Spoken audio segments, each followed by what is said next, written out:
नमस्ते दोस्तों, मैं हूं डॉक्टर अतुल सावंत, आपका डॉक्टर ऑफ फाइनेंस और स्वागत है मेरे फाइनेंशियल क्लिनिक में।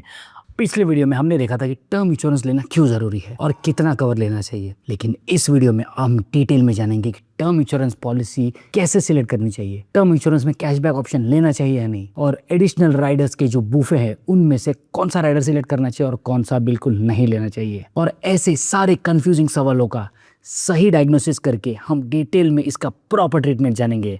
तो शुरू करते हैं आज का वीडियो। इंश्योरेंस कंपनीज ना टर्म इंश्योरेंस के साथ इतने सारे ऑप्शंस देते हैं ना कि हम कंफ्यूज हो जाते हैं कि इस पॉलिसी सिलेक्ट करें तो कैसे करें, तो क्या है सबसे बेस्ट तरीका पॉलिसी चुनने का। देखिए, इसे सिंपल बनाना बहुत ज़रूरी है, क्योंकि अगर हम बहुत सारी चीज़ें देखते बैठेंगे ना तो हमें होता है एनालिसिस पैरालिसिस, और एनालिसिस पैरालिसिस होने के बाद ना आदमी कुछ एक्शन करता ही नहीं।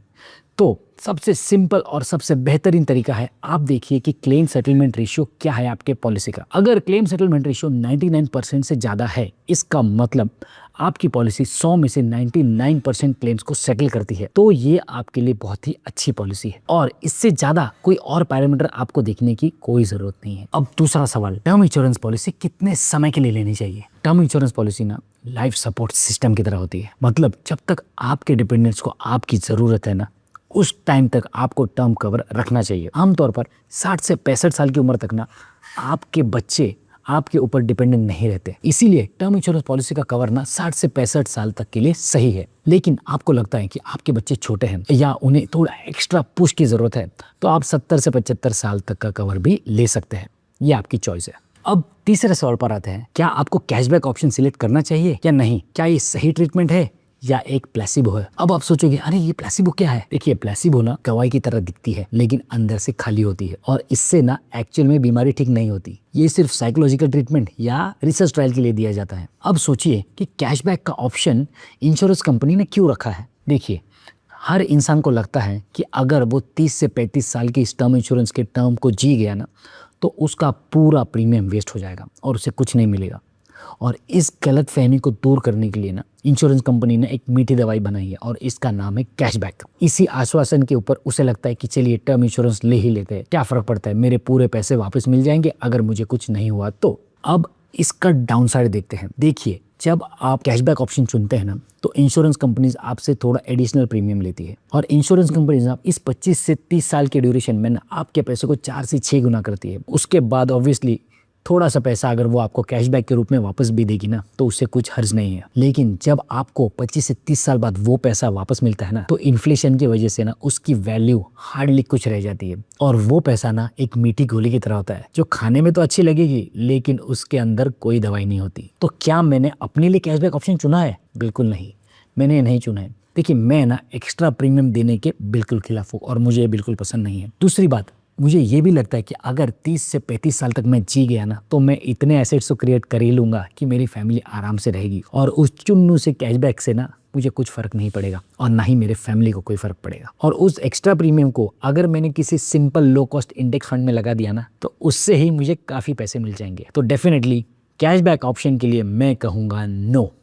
नंबर 4 है राइडर्स। राइडर्स में ना बहुत सारे कंफ्यूजन है और बहुत सारे ऑप्शंस है। Critical illness rider, accident rider, disability rider, इनमें से कौन सा चुने और कौन सा नहीं चुने। Number 1, critical illness rider. देखिए, क्रिटिकल इलनेस जैसे कि heart attack, stroke, kidney failure, liver failure, brain tumour, cancer, ये सारे क्रिटिकल इलनेस होते हैं, और कंपनीज आपको कहती है अगर आपको इनमें से कोई भी बीमारी हुई ना, तो वो आपको एक लमसम पे आउट देगी। ये एक्चुअली ना अच्छा ऑप्शन है और आपको ये लेना चाहिए। लेकिन क्रिटिकल इलनेस राइडर के अंदर भी ना कुछ चीज़ें आपको क्लियरली बताई नहीं जाती। मान लीजिए एक इंसान के पास टर्म इंश्योरेंस पॉलिसी है 1 करोड़ की, और उसने क्रिटिकल इलनेस राइडर लेके रखा है 20 लाख का। तो अगर उसे कुछ सालों बाद क्रिटिकल इलनेस हो गई, तो टर्म इंश्योरेंस कंपनी ना उसे 20 लाख का क्रिटिकल इलनेस राइडर देगी, और लेकिन वो एक चीज़ करेगी कि वो जो उसके टोटल कवरेज है ना, सम एश्योर्ड अमाउंट उसे कहते हैं, उसमें से 20 लाख माइनस करेगी। और अगर कुछ सालों के बाद उस इंसान की मृत्यु हो जाती है, तो उसे पूरा 1 करोड़ नहीं, 1 करोड़ माइनस 20 लाख मतलब 80 लाख ही मिलेगा। तो आमतौर पर जो क्रिटिकल इलनेस राइडर होता है ना, वो ये टाइप का राइडर होता है, जहाँ पे आपको लमसम पे आउट मिलेगा लेकिन आपके टोटल सम एश्योर्ड से वो माइनस हो जाएगा। इस राइडर को कहते हैं एक्सेलरेटेड क्रिटिकल इलनेस राइडर। लेकिन अगर आप चाहते हैं कि आपको क्रिटिकल इलनेस का पूरा 20 लाख भी मिले और आपका सम एश्योर्ड मनी भी कम ना हो, तो आपको लेना पड़ता है एडिशनल क्रिटिकल इलनेस राइडर। इस चीज़ के बारे में ना मोस्ट ऑफ द लोगों को पता नहीं होता, और आपको जब पॉलिसी बेची जाती है ना तो इसके बारे में भी काफ़ी हद तक आपको बताया नहीं जाता। तो अब आपको पता चल गया कि दो टाइप के क्रिटिकल इलनेस राइडर्स होते हैं। एक है एक्सेलरेटेड क्रिटिकल इलनेस राइडर जो आपको यूजुअली दिया जाता है, और दूसरा होता है एडिशनल क्रिटिकल इलनेस राइडर। इस राइडर से आपको एडिशनल क्रिटिकल इलनेस कवरेज मिलेगा और आपके मेन टर्म इंश्योरेंस के जो सम एश्योर्ड है उसमें से ₹1 भी कम नहीं होगा। अब दूसरे राइडर पर आते हैं, एक्सीडेंटल डेथ बेनिफिट राइडर। इसमें क्या होता है ना, अगर किसी वजह से आपकी मृत्यु हो गई एक्सीडेंट की वजह से, तो आपका अगर 1 करोड़ का टर्म इंश्योरेंस है और आपने अगर एडिशनल एक्सीडेंटल राइडर लेके रखा है 50 लाख का, तो आपको 1 करोड़ 50 लाख मिलेंगे। अब आपको ये सोचना है कि आपको एक्सीडेंटल राइडर लेना चाहिए या नहीं। टर्म इंश्योरेंस लेने का ना मेन रीज़न होता है कि अगर आपको कभी कुछ हुआ तो आपकी जो फैमिली है ना उससे एक अच्छा अमाउंट मिल जाना चाहिए जिससे उसका गुजारा हो सके। अब इसके अंदर एडिशनल राइडर्स ले लेकिन हमें इसे कॉम्प्लिकेट नहीं करना चाहिए। नॉर्मली ना एक्सीडेंट की वजह से जो मृत्यु होती है ना उसका परसेंट होता है 5 से 15%। मतलब 100 में से 5 से 15% लोग एक्सीडेंट से मर सकते हैं और 85 to 95% लोग ना बीमारी से ही मरने वाले हैं। तो किन लोगों को एक्सीडेंटल डेथ बेनिफिट राइडर लेना चाहिए? देखिए, जो लोग कंस्ट्रक्शन साइट में काम करते हैं, हाई रिस्क एरियाज में, हजार्डस एरियाज में काम करते हैं, जिनका बहुत ज़्यादा ट्रैवलिंग होता है, पायलट्स या ड्राइवर्स, ऐसे लोगों को एक्सीडेंटल डेथ बेनिफिट राइडर लेना चाहिए। कौन लोग इसे अवॉइड कर सकते हैं? जैसे कि जो लोग डेस्क जॉब करते हैं, जो ज़्यादा ट्रैवल नहीं करते, हजार्डस एरिया में नहीं जाते, वो लोग ये राइडर अवॉइड कर सकते हैं। लेकिन सपोज़ आपने सोचा कि मैं ये राइडर ले ही लूँगा, तो इसके अंदर भी ना थोड़ा डिटेल में जाइए। देखिए, जब किसी इंसान का एक्सीडेंट होता है तो या तो वो मर सकता है, अगर आपने राइडर लेके रखा है तो आपको उसके पैसे मिलेंगे।